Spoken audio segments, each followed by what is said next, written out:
I'm delighted to be here today. Chicago is one of my favorite cities to visit.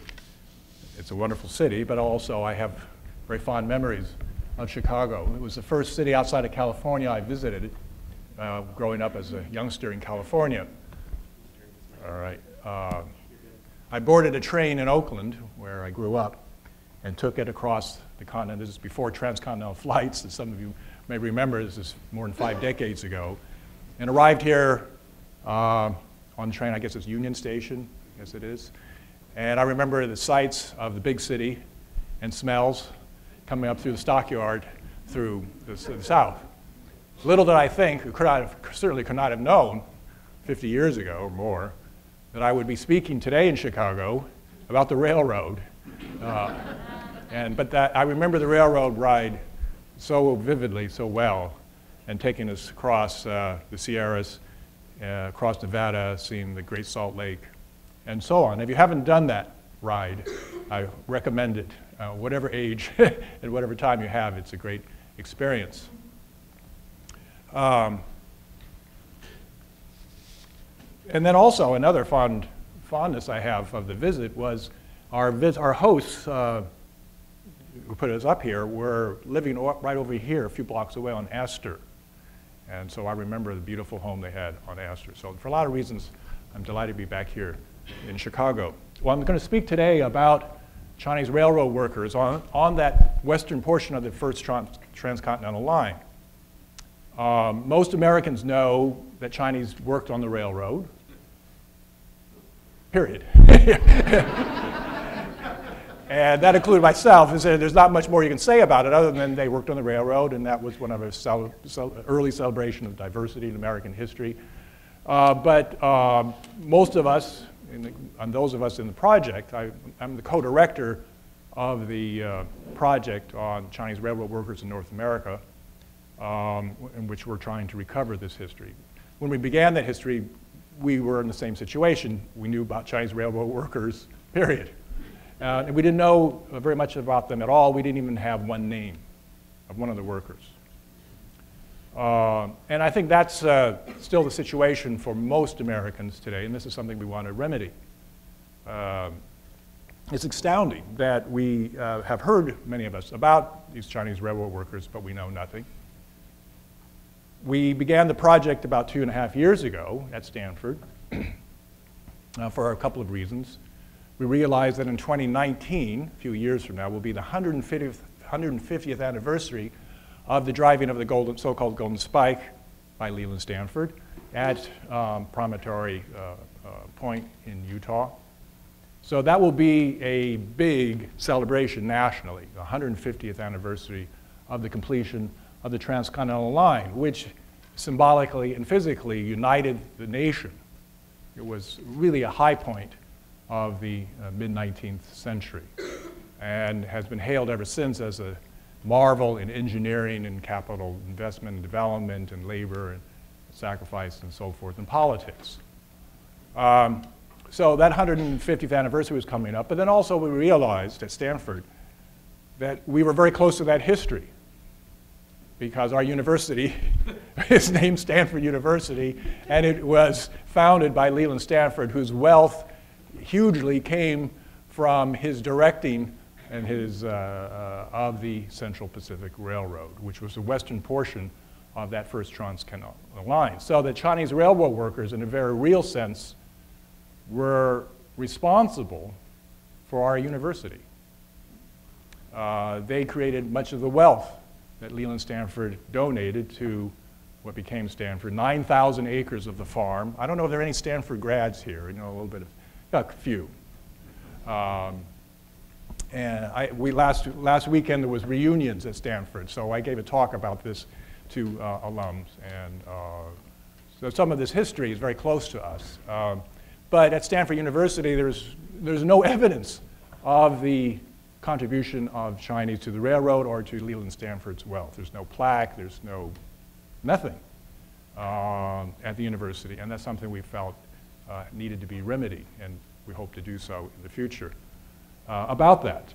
But in the meantime, we are trying to collect with this multidisciplinary project where we want to do the most extensive, comprehensive study of Chinese railroad workers ever. And these railroad workers, who numbered anywhere between 10 and 12,000, who worked from roughly 1864 to 1869 on the western portion, were the ancestors of many of us who are of Chinese American, who are Chinese Americans, who are Chinese ancestry in America, that we date ourselves back to that cohort of workers, and more than those workers, because as I'll talk about later on, we're not talking just about the transcontinental line, but scores of other railroad lines throughout North America. And the Chinese we offer were instrumental in completing the first infrastructure of America. The first infrastructure. We're now in the second infrastructure construction with the internet. But the first infrastructure, and it's true when you think about it in terms of geopolitics and political economy, the railroad and now the internet are really the two pivotal points in the construction of modern economies and geopolitics. So thank you to the Humanities Festival, Stanford Humanities Center, Arts Institute, Newberry Library, and the Scherer Center for the Study of American Culture. Appreciate having me out here and providing these wonderful venues for everyone to enjoy. Well, I start off with this. If you haven't been to Stanford, this is kind of what it looks like. It's a pretty picture. It's a postcard that was sent to all of us about continuing studies at Stanford. Well, I show that to start with an anecdote, a story that's handed around by Chinese American, older Chinese American families. And the story is this, why are Stanford's University's tiles red? They're red because they're stained with the blood of Chinese railroad workers. And that has been handed down as part of oral tradition. And it tells us how some Chinese Americans feel about Leland Stanford, blood-sucking railroad magnate who benefited from Chinese railroad workers in the construction of, and then he paid for it, or university pays for it by being stained with their blood. But that's one story. I mean, there are other stories that Chinese Americans say about Leland Stanford, and a very different sort, that he was also a benefactor and a protector, particularly Jane Stanford, who had a different attitude towards Chinese. In her home, they all had Chinese servants and employed Chinese in the university when it was constructed. But this story of the red roofs is kind of emblematic of a certain impression and history of the railroad workers that is given among Chinese Americans, as opposed to the story that is often presented, at least in traditional historiography.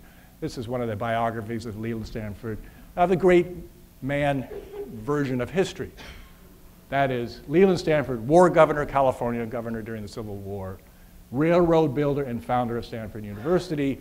I remember when I started graduate school there was a photo of Leland Stanford kind of leaning on a pick next to rail lines, and it had underneath with a caption, Leland Stanford, builder of the railroad. Kind of all by himself out there. But that kind of great man of history is something which many of us have moved on from. But this is still sort of the telling. And this is also seen in this mammoth painting. It's probably about this size, or maybe even bigger. It's bigger than this, in the California State Railroad Museum. I mean, almost every state in the United States has a railroad museum. I mean, railroads are everywhere in this country, and there are railroad enthusiasts everywhere for great reason. It's a fascinating topic, but this painting depicts, it's actually a myth.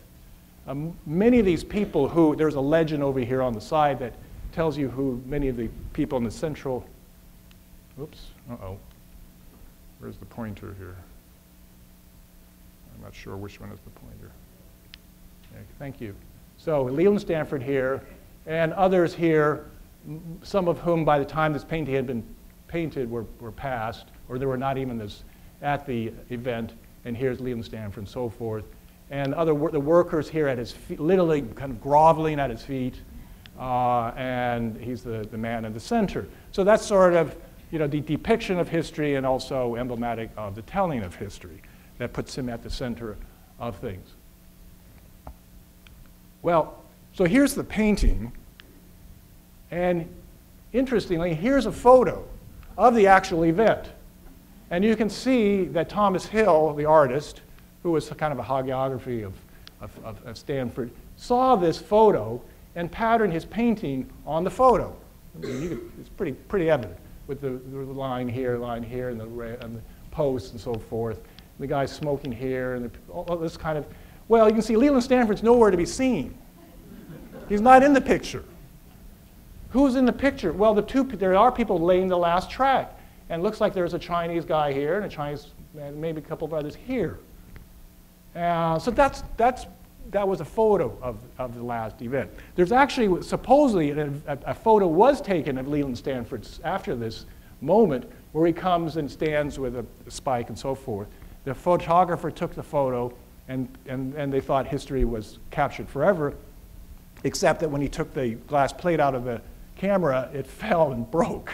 So there's actually no photo of Leland Stanford and the railroad. But we do have this, and apparently these fellows here are these guys who were celebrated in 1869, and the 50th anniversary was 1909. They found them, and they were still living, and there were 3 of the Chinese railroad workers who were here helping lay the actual last track. So they really are at the center of the story in many ways. And other workers who have not been given their due. Mormon workers, black workers, Native American workers, all worked on various segments of the Irish workers on the transcontinental line. But on the western portion, it really was the bulk of the work was completed by Chinese workers through these 5 years or so, through some very, very difficult conditions, including at the summit. Some of you have been through California, you've been to Lake Tahoe, you heard Donner Summit. That's the peak of the Sierras, and you get through to the other side. And took 2 winters, a year and a half, through 2 winters to get through the Sierra summit. So these Chinese here are seen in the snow working and constructing the rail bed, trestles, bridges, and the rail line, and most dramatically, the tunnels through the solid granite of the Sierra Nevadas.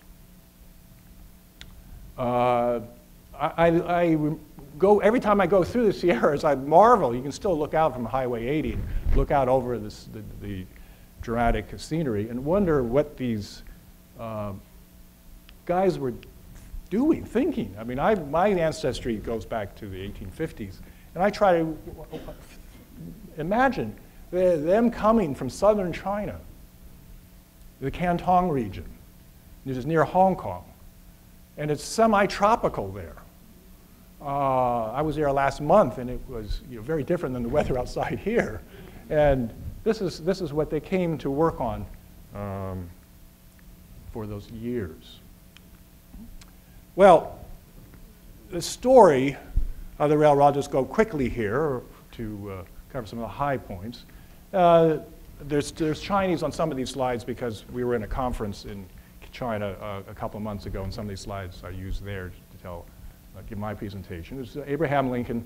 The idea of a transcontinental line had circulated in America for decades. It had been a long-standing ambition going back at least to the 1840s. Then American entrepreneurs, even before the 1840s, that many American visionaries, politicians, political figures envisioned a way to span the continent. Lewis and Clark found that there was going to be no water route across the continent. Others had always hoped for a northwest passage. The idea was always to link the Atlantic with the Pacific. And going back all the way to, I have to promote a book that's coming out. I have a book coming out in the spring called Fateful Ties, the history of America's preoccupation with China. And that begins with Columbus and then Jamestown to talk about this preoccupation of getting from the Atlantic to the Pacific, and America is here, and that one of the great American currents is always, of course, the east to the west. Why the east to the west is more than just the land of the west, but it's also Asia. And that's what that story is about. So the railroad is part of that. That boosters envisioned linking the great Midwest, in particular agricultural wealth of the mid-American Midwest, linking it to the Pacific and getting to Asia and getting the Asian products over to America. And you needed the rail line.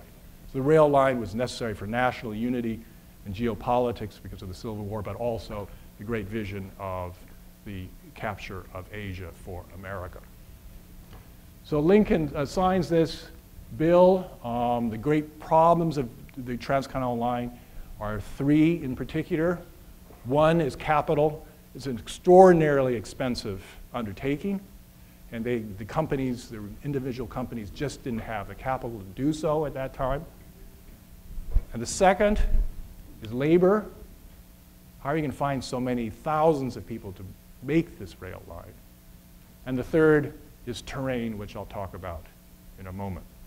Well, capital is provided by the federal government as an incentive, outright grants, also the giving of land to the railroad companies, the Union Pacific and the Central Pacific were given immense swaths of land on alternate sides of the track.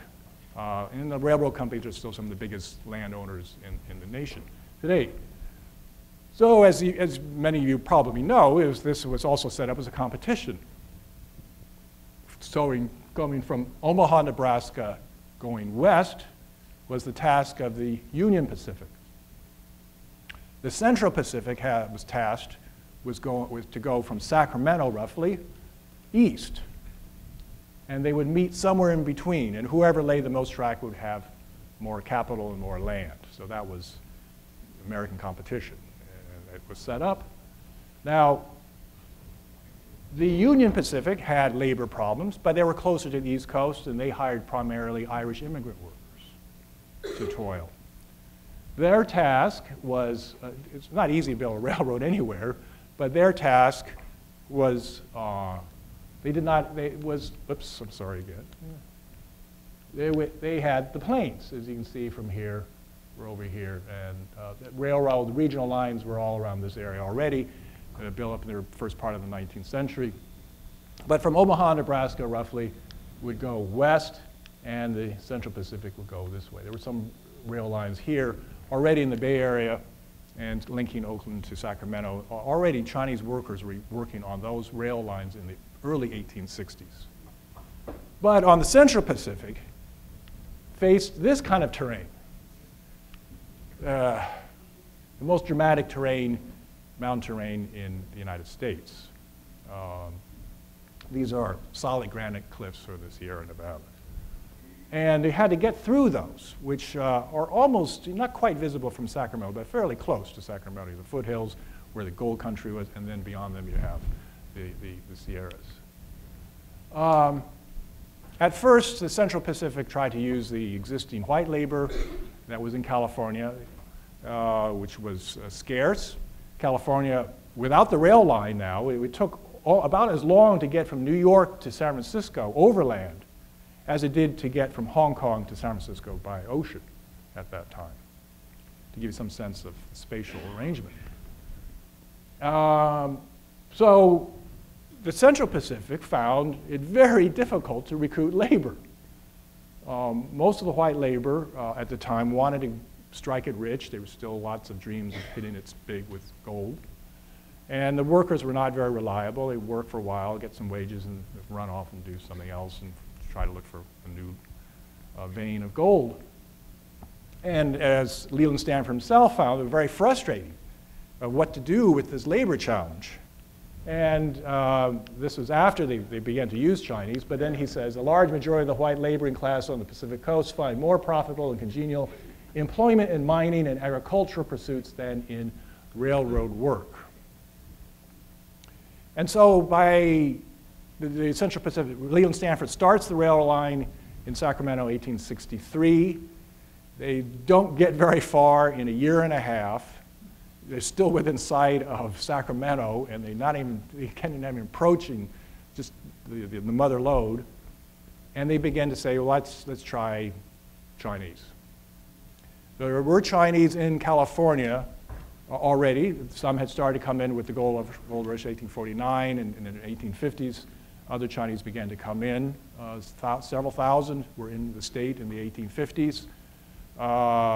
Some would come to prospect, others to seek employment in agriculture and mining and other industries. At that time, in this period, which I can talk about further, from around 1820 to around the turn of the century, is a time of extraordinary outmigration from southern China. From around, well, for about 100 years, 1820 to 1920, some estimate 20 million people left China during those decades for all sorts of reasons. And coming to the United States, Canada, Mexico, the Caribbean, South America, Central America, the Pacific Islands, and Southeast Asia. So this is why you have what some people call the Chinese diaspora around this big region. And some come to California as part of that outmigration and wind up as railroad workers. And so Leland Stanford, who's tasked by Congress to lead this effort on the West, has to report to the federal government about how the federal government's money is being used. And so we have these documents. We can see what they said at the time about the Chinese workers. As you can read here, I will read all this because I want to leave enough time so we can have some discussion. But clearly, very favorably inclined. And as the Chinese worked out as workers, they hired more and more and more. So by 1865, there are 1,000, I said up to 10,000, maybe 12,000. We don't know the actual numbers because they didn't keep the numbers. We don't know how many died on the building of the railroad. Some people estimate 1,200. Some people estimate up to 2,500 died. But we don't know because the railroad company didn't keep the records. The workers were kind of expendable, for one. But also the system of labor was such that the railroad company itself didn't keep good records because the workers were employed as gang labor.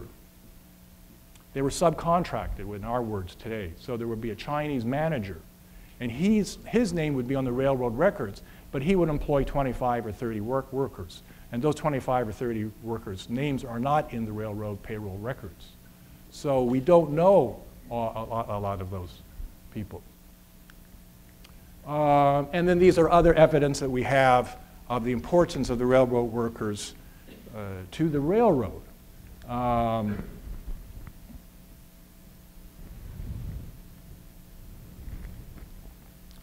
One of the things we also want to understand is what kind of skills they had. Another image that we have of the Chinese at the time where they were unskilled, low-class labor. All they had was brawn. But we find this is very untrue, that a lot of the workers had lots of skills. They were farmers, they were carpenters, they were masons, and also they had some experience with explosives. So that these were all skills that were employed or utilized by the railroad company by these workers too. There was actually quite a variation of skills among the workers. They were cooks, they were business people, they were doctors, and so forth. Charles Crocker, another one of the big four, so-called big four, Mark Hopkins, Charles Crocker, Carlos Huntington, Leland Stanford. Again, these workers impressed these railroad barons. Some of these words come back to haunt the Big Four, and we'll talk about further, because the Big Four also soon become the targets of white labor agitation, who attack the Chinese and the railroad barons for being the enemy of the working men, white working men. So they're the big monopolists benefited from the so-called coolie labor of the Chinese. But you could see that they did respect the Chinese workers on the railroad. But as I said, when we began the project, we know very little about them. We didn't know how they got hired by the railroad. We didn't know how they lived on the railroad line. We don't know how many died. We don't know how many worked. We don't know what happened to them. We don't know how they took care of their bodies when they were injured and sick. We don't know what happened to them when they died and where they were buried or where they sent back. And these are just two books, small, kind of almost personal, vanity published books of people who tried to understand some of these questions. And you can see by the titles, this is still certain of the kind of the challenge. They were nameless, even to these people, or they were silent. They have no voices from them. Because to this day, we don't have a single document, a single line of words from any of the railroad workers. Not one document. We don't have an oral history. We don't have a memoir. Nothing from them. And we consider at the time around the Civil War, tens of thousands of diaries of soldiers, even of people who were born in slavery. We have their oral histories that were taken in the 1920s and 1930s by the WPA, but nothing from the Chinese railroad workers themselves. So this is the challenge. This is the challenge. How can we recover the experiences of those who left no records? Nothing from their own hands. How do we construct a history without documents from the workers themselves? How do we answer some of these questions? So it's really a challenging intellectual and scholarly challenge to us. And so we had to come up with new methodologies. We're looking, as a historian, and historians are very text-based. We look for the documents. But sometimes we can't find them. And so what do? We know the history is there, but what do we do to try to access it? It requires new ways of trying to understand the past. Well, we are looking through traditional documents, and go through some of this quickly here. We're looking we've tried to locate payroll records. We've now found hundreds of pages of the Central Pacific Railroad Company payroll records. Many were lost because of the 1906 earthquake and fire in San Francisco. The Central Pacific earthquake, or the Southern Pacific at that time, was destroyed. And so a lot of their archives, their documents didn't survive, but much did. And so we have uncovering these things. And a lot of the stuff are still sort of popping up in regional or local libraries in California, and this California State Railroad Museum Library, which they're still trying to, there's just mountains of this material they're trying to understand. The Southern Pacific Railroad, which bought the Central Pacific Railroad, had thousands of boxes of archives, which they were going to destroy a few years ago, and Stanford and some other, and UC Berkeley obtained these, and Stanford has something like 5,000 boxes of railroad records. So we're trying to go through them, and who knows what we'll be able to find. But so we're beginning to find some of these documents. These are things which individual researchers couldn't do themselves because they just didn't have the people power. But we're beginning to find railroad records, and which includes some cases we can find some of their names.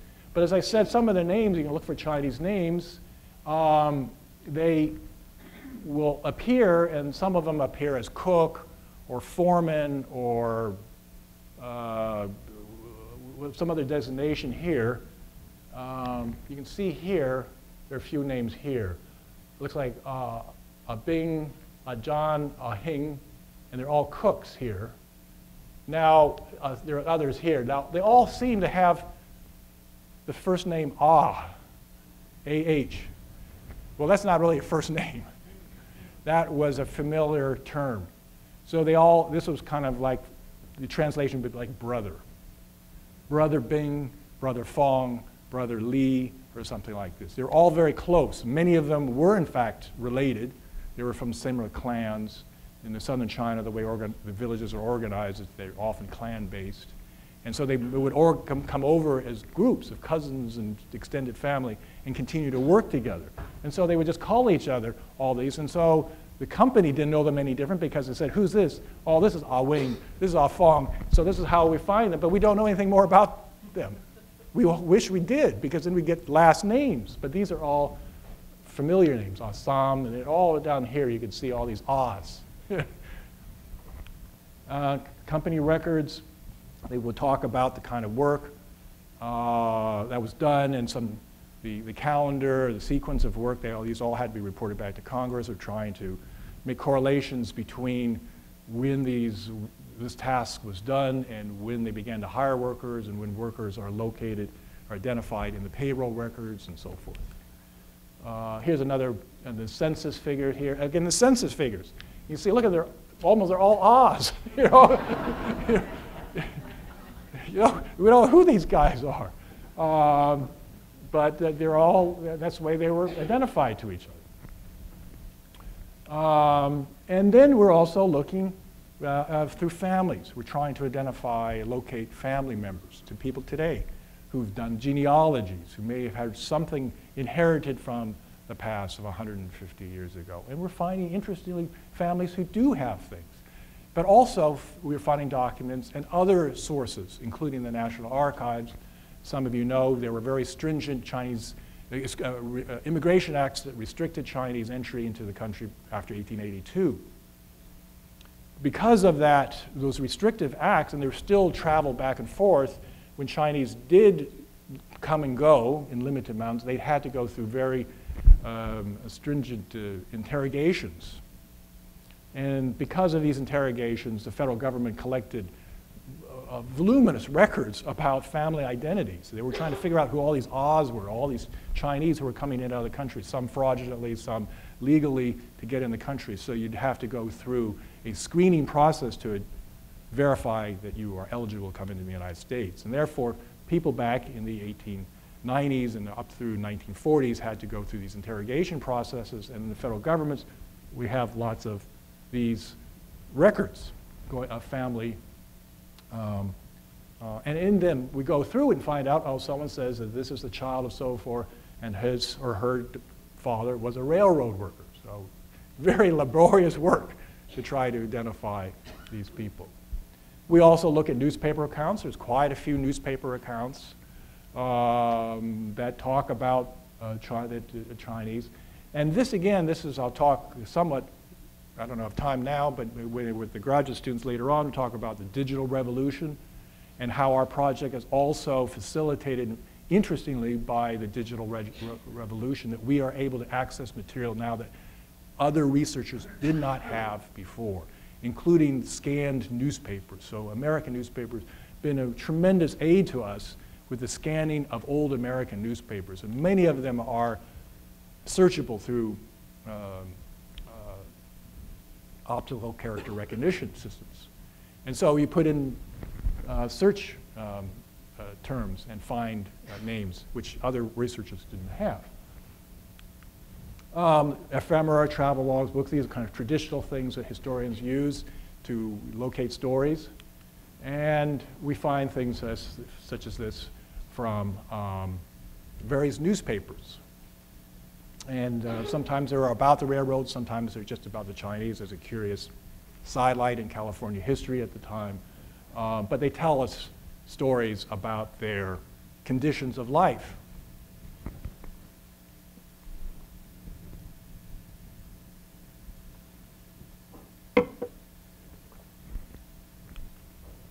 And including some observant, interesting, perceptive observers, what they ate. Not many of us are into food these days, so we want to know, what were they eating at the time? What were these Chinese who were from southern China eating up in the Sierra Nevadas in the winter? And we found this fascinating description of Chinese diet. Now, at least what was sold in a store, Merced, just near Yosemite Valley. And to this day, Chinese from this area of China are still eating the same things. And if you go to maybe Chicago, Chinatown, you will find these same things. And it makes sense. I mean, if you're way up there, how are you going to, and we do have different receipts from companies listing ingredient. A lot of the stuff was imported from China. So the railroad workers is part of the story. Other bigger part of the story is the provisioning. You think of this actually as a worldwide system of labor providing and labor provisioning, that these workers wanted the food that they had back in China. And someone had to supply it. So how was this supplied? It's the soy sauce, rice, dried oysters, dried sauces, dried noodles, dried vegetables, salted fish. things that were fairly light, nutritious, familiar to them, that was transported all the way from southern China, 8,000 miles away to California. And this is an interesting story, which we're still trying to figure out, is the provisioning story, is the business story of these networks that go out. So it's the Chinese workers, but then it's also the merchants, and farmers, and connected support. And as I said, we also are locating descendants, including people such as Maxine Hong Kingston, who is a descendant of a Chinese railroad worker. And some of you know her work. She talks about her imagined history, her imagined answer, the history that her great-great-grandfather experienced in the book China Men, not the book published after, Women Warrior. But she still has, she says, a little gold nugget or something that her ancestor gave her from the past. And we're finding now we're beginning to identify individuals, including, I don't have a picture of him here, one fellow who is one of the most celebrated Chinese in Denver today. Actually, in the Denver City Hall, there's a stained glass composite picture of him. And we learned from his family that he was 6 foot tall, 6'2", Christian, blue-eyed, and English-speaking. And he became a prominent businessman in Denver, but he had been a foreman of one of these crews on the railroad line. Now, how did he get 6'2", blue eyes, and Christian English speaking? Well, he probably was racial, and because the area where Chinese came from was an area of large-scale British and American foreign impact, and so near Hong Kong. This is after the Opium War, and there were a lot of missionaries, a lot of other people, merchants in that area, which is why Chinese began to out-migrate in significant numbers from that area. And we're also an international project because we realized we couldn't tell this story without help from Chinese colleagues, both to understand the sending villages from which these people came. We want to know what their lives were like before they came to the United States. We want to know what their lives were like after many of them returned from the United States and how they helped transform to China. And we also want to know things such as their worldview. How did they think about nature? How do they think about interacting with physical environment, including the arrangement of their home villages, so-called feng shui. And this is one of these villages from which they came, and it's very much set up according to Chinese cosmology. So we want to know their beliefs because this must have affected them as they're tunneling through the Sierras and encountering this different landscape. Very quickly, one of our most exciting dimensions of our work is including archaeologists. And we now have 90 archaeologists working with us. And these 90 archaeologists, believe it or not, most of them didn't even know they had themselves been working on Chinese railroad workers. They had not been in conversation with each other. And these 90 American archaeologists, some of them commercial archaeologists that had been sent out by some utility company in Montana to do a site investigation where some telephone line was supposed to go from, and they found these camps, clearly areas that had been settled. And they looked, and on the ground they found rice bowls. They found pipes, toothbrushes, all sorts of ephemera, all sorts of found objects that they had identified as being Chinese. And they now have found hundreds of these sites throughout the Midwest, Rocky Mountain states, where Chinese rail workers and other workers had once lived. And they are now putting together literally tens of thousands of these found objects to try to gather a sense of their existence, their physical existence, what they drank, what they ate, how they, and even their camps, their labor camps, how the spatial arrangement of them, how they were organized. And this gives us some suggestion, again, of trying to recover their lived experience, And these are just some of the things when we presented this material to our Chinese colleagues a couple of months ago. The archaeologists are very careful about releasing information about this because they're worried about looting, as you kind of know. And because we can't tell, they can't even tell us where they found this. Because, and you go up to the Sierras, you go to Donner, you go, and you can find so-called, antique shops, and you can go find bowls, Chinese bowls. Where are these bowls? I found it over there by that tree. I mean, this stuff is all over the place. They're amazing. So they don't want to release this because it's not properly identified and recovered and tagged where all this material is. So this stuff is still up there. We go up there all the time. You walk around there and you find these fragments all over on the ground, such as this, of pieces of ceramic that held foodstuffs. Our joke goes that we were using high scientific equipment to identify that the Chinese ate rice from their rice bowls. we got this. We verified that. But we found out there's other foodstuffs too. And we're trying to imagine them also eating the venison and even bear and other things that they might have found up there. But food pits such as this, fire pits, and Barbara Voss, a colleague of mine at Stanford, if anyone want to follow up, in a couple of months there will be a special issue of this professional journal called Historical Archaeology, which is going to talk a lot about some of these findings. We're also going to do site investigations. We will go and actually feel what these sites were like, including these snow sheds, some of which still remain. Many of these snow sheds are evidence of Chinese traditional carpentry. They're built without any nails or screws. It's all fitted joints. And then, so that was a Chinese technique at the time. We look at the tunnels. This picture was taken just last year of one of these tunnels. The longest one is almost 1,700 feet long through solid granite.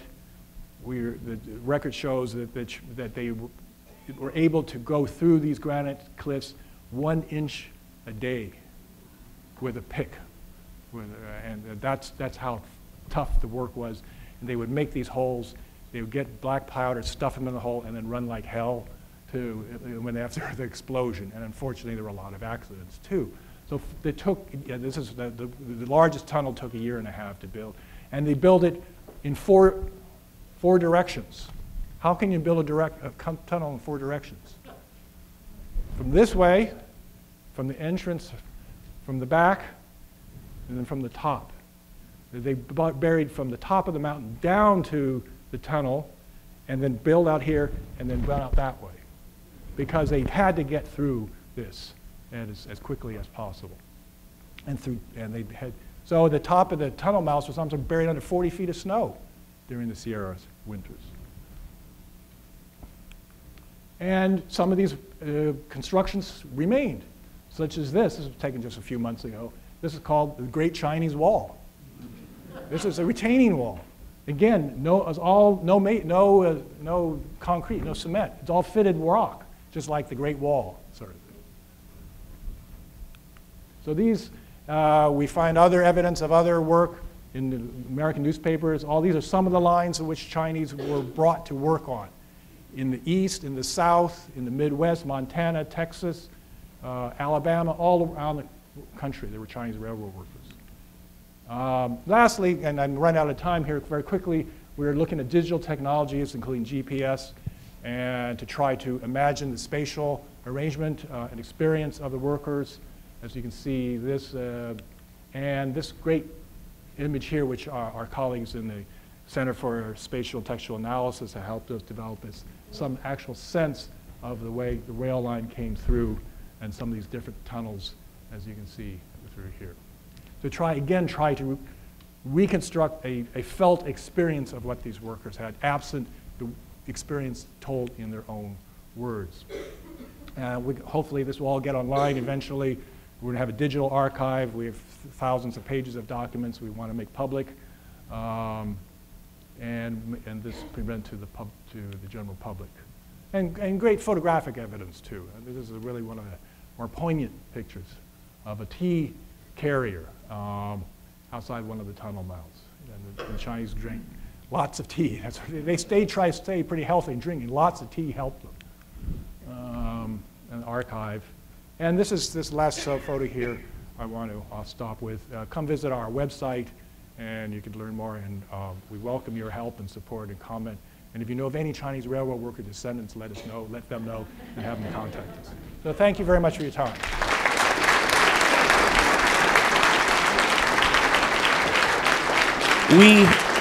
Thank you. We have a few minutes to take questions.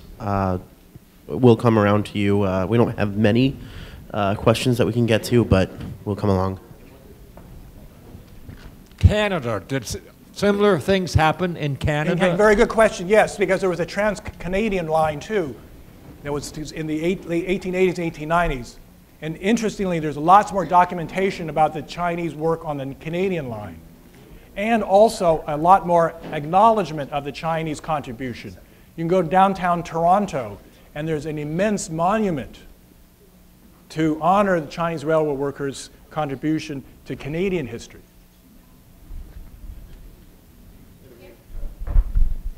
I wonder if you can speak to any evidence that you found in China talking about recruiting of the Chinese, how that was done, what the words were, how they about evidence in them. China, we've still, even in China, they have not found one document.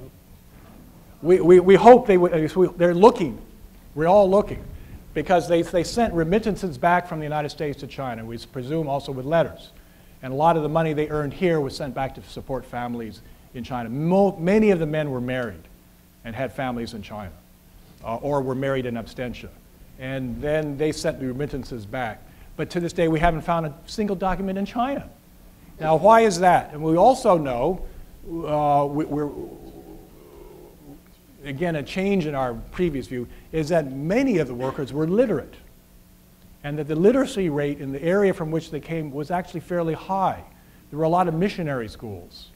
And they could write, perhaps read and write in high school level language. So we know that they could have written. And also Mark Twain and other observers at the time commented about how literate these Chinese were. It was very surprising. But we are looking at Chinese language newspapers. There's lots in there about labor recruitment going overseas, and also alerting Chinese to be careful of gangsters, basically, criminals. Because the Chinese who came to North America were by and large free labor, voluntary. Many of those who went to Cuba or Peru were indentured, and they had horrible experiences. The death rate for across the Pacific and some of these ships were like 30%, something like that. Next question is over here. Is there any knowledge of how many Chinese workers were actually came to the United States to help work on the railroads, or how many were here because they were prospecting, as you alluded to earlier? We're able to estimate that about 2,000 or 3,000 were recruited from Chinese in place. And then around 1864, 1865, the railroad companies are sending recruiters to China to recruit. And somewhere between 10 and 20,000 come over, but we're not, again, not sure of this specific number. So we do actually have some advertisements in newspapers talking about come to California to work and all that. Leland Stanford also benefited from that because the main rail line across the Pacific was the Pacific Mail Steamship Company, and so they were involved in many ways in benefiting from this. Are there any oral or musical archival bits of evidence? Many cultures do this, and I would suspect the Chinese did also. So have you been able to uncover songs or descendants who can recite poetry, or give me some evidence? That's an interesting question. Nothing recorded, but there's a very strong oral tradition in China and a song poetry tradition. And people have over the years collected many of these from southern China in particular, and also from Chinese communities. And they don't talk specifically about aspects of the railroad, but talk about longing, displacement and these type of things. This will be our last question. How accurate was Stephen Ambrose's description of the use of Chinese workers in his book? There's, as a general picture, it's okay, but he did no primary work, and most of the works, the existing work on Chinese rail workers are all kind of quoting each other. And that's because there just hasn't been very much available. And they quote a lot of these published sources that I've cited here. But a lot of these other small newspapers and periodicals and so forth, they just didn't have, and certainly not the primary documents. Thank you very much. Thank you very much.